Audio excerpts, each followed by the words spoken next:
Generally sociology में question पूछा जाता है कि सैम्पलिंग होती क्या है और सैम्पलिंग करने की नीड क्या होती है। देखिए, अगर आप गवर्नमेंट हैं तो आपके पास सारी रिसोर्सेज होते हैं, ह्यूमन रिसोर्सेज होते हैं, इकोनॉमिक रिसोर्सेज होते हैं, आपके पास टाइम भी होता है।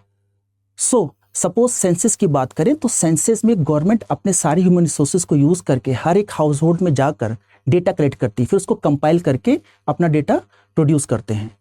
लेकिन अगर कोई रिसर्चर है तो रिसर्चर के पास इतनी कैपेबिलिटी नहीं होती है, ना ही उनके पास उतना ह्यूमन रिसोर्स होता है, ना ही उतना फंडिंग होती है, और प्लस उनको रिजल्ट भी एक टाइम बाउंड मैनर में देना होता है।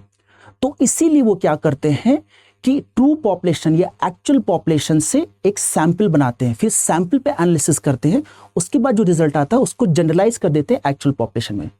फॉर एग्जाम्पल, सपोज रिसर्चर को पता लगाना है कि average income of middle class people in India की क्या है, तो फिर वो मिडिल क्लास को पहले डिफाइन कर लेते हैं कि मिडिल क्लास की एनुअल इनकम ये इस ब्रैकेट में होती है। फिर अकॉर्डिंगली अगर suppose 10 crore middle class population है इंडिया की ट्रू पॉपुलेशन, तो उससे वो 1 लाख लोगों को अपने सैंपल में लेकर आएंगे, तो वो उनका सैंपल बन जाता है और उस सैंपल में वो 1 लाख को रिगरसली स्टडी करते हैं, फिर उनका जो भी सॉल्यूशन या रिजल्ट आता है उसको जनरलाइज कर देते हैं कि average middle class income in India is such and such. So इसीलिए सैंपलिंग की जाती है और सैंपलिंग से जो रिसर्च होता है काफी ईज आउट हो जाता है। So this is called sampling.